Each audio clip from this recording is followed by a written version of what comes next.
Pemirsa, perdagangan saham di Bursa Efek telah dibuka. Kita akan mencermati kinerja perdagangan saham hari ini.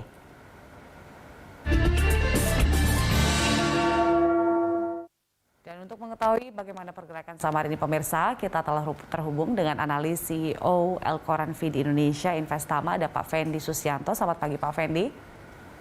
Selamat pagi, Jelita. Iya, Pak Fendi, indeks kita dibuka di zona merah pada pagi hari ini. Sentimennya apa saja, Pak Fendi? Ya, sebenarnya sentimen lebih banyak dari global. Ya, semalam Dow Jones turunnya cukup dalam, 1,63%. Kemudian juga S&P dan Nasdaq juga turunnya terkoreksi lebih dari 2% ya. Dan hari ini juga regional juga terpengaruh secara negatif juga dengan kinerja dari Dow Jones semalam. Nikkei pagi-pagi sudah minus 2,5%, kemudian juga demikian pula di Hang Seng, dan di Shanghai Composite juga sekitar 1,3% minusnya. Nah, indeks harga saham gabungan saya melihat juga mengikuti arus tersebut, pengaruh global tersebut. Turun juga sampai ke tadi ke level 6090 meskipun cepat sedikit pulih ya ke level 6100 lagi. Nah, itu sebenarnya yang paling banyak mempengaruhi pergerakan di pagi ini untuk indeks harga saham gabungan. Nah, saya melihat ada sentimen positif sebenarnya yang di Jakarta, sehingga hari ini pelemahannya itu lebih soft ya ketimbang pada regional seperti misalnya Nikkei maupun Hang Seng. Kita perkembangan COVID itu sangat bagus ya. Jadi positivity rate-nya 1,1, angka pertambahannya kurang lebih sekitar 2.000, kesembuhannya jauh lebih tinggi. Ini yang dilihat oleh investor tentu saja. Kenapa? Karena memang di sini ada mulai pulihnya aktivitas sosial masyarakat dan aktivitas bisnis terutama ya, yang potensinya ke depan ini di sisa bulan di tahun ini akan bisa menopang ya secara fundamental perkembangan dari emiten-emiten di bursa. Kurang lebih begitu, Jelita. Tapi trennya hingga penutupan nanti seperti apa, Pak Fendi, Anda melihat?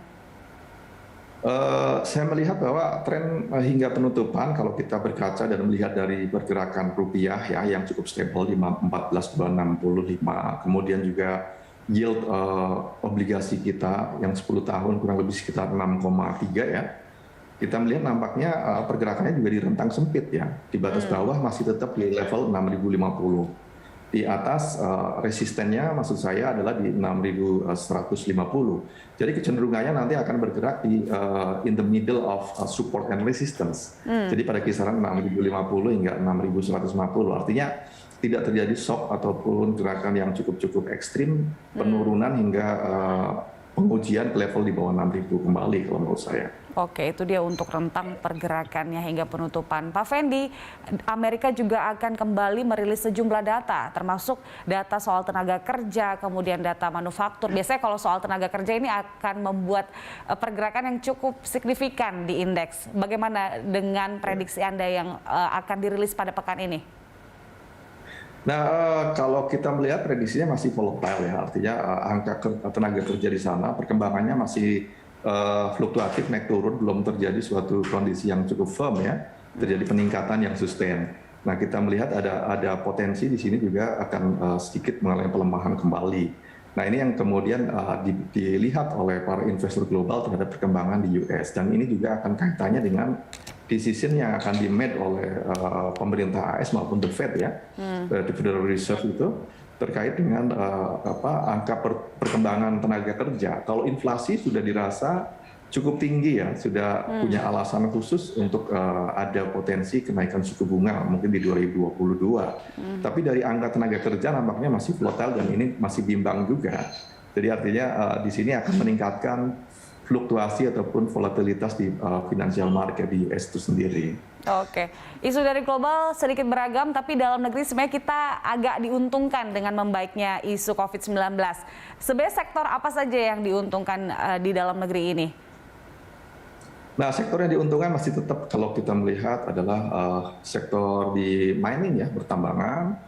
Itu karena apa? Karena memang secara begitu kemudian perkembangan di paruh pertama dan di kuartal ketiga ini cukup bagus, pertumbuhan manufacturing ya. Jadi di sini harga batubara juga melompat ya, bahkan dari posisi April masih di kisaran 80 sampai 100 US per ya, kemudian sekarang menjadi sekitar 180 bahkan mendekati 200 ya, $200 ya per tonnya. Jadi artinya ini menunjukkan bahwa sebenarnya demand dari para demander itu sangat tinggi sekali. Di samping minyak juga. Jadi saham-saham yang related dengan komoditi menurut saya juga akan diuntungkan. Kemudian di sektor shipping juga, ya terutama yang kargo gitu juga cukup banyak diuntungkan oleh perkembangan dari industri ataupun global yang sudah mulai menggeliat. Konsumer sudah mulai bangkit menurut saya, karena di sini pembatasan sosial ya PPKM menurut saya kedepannya akan sedikit dilonggarkan dengan perkembangan yang terbaru. Dan sektor keuangan di sektor perbankan, sektor telco infrastruktur juga masih sangat atraktif yang diuntungkan oleh perkembangan terbaru saat ini. Oke, Pak Fendi, terakhir untuk hari ini saham apa saja yang mungkin masih sangat menarik untuk kita koleksi? Saya melihat bahwa saham sektor pertambangan batubara seperti misalnya PTBA, kemudian juga Adaro, ITMD masih cukup atraktif. Untuk perbankan saya melihat seperti BNI, kemudian juga BCA, ya, Bank Mandiri itu juga masih cukup atraktif. Saham sektor sigaret juga sudah mulai menarik ya, seperti misalnya Gudang Garam itu sudah mulai menggeliat ya. Jadi perlu dilihat oleh para trader maupun para investor karena nampaknya sudah cukup menyentuh ke level bottomnya untuk paling nggak untuk trading sampai dengan 1 bulan ke depan ini. Oke, Pak Fendi, terima kasih untuk informasinya pada pagi hari ini. Selamat pagi, Pak Fendi. Selamat pagi juga.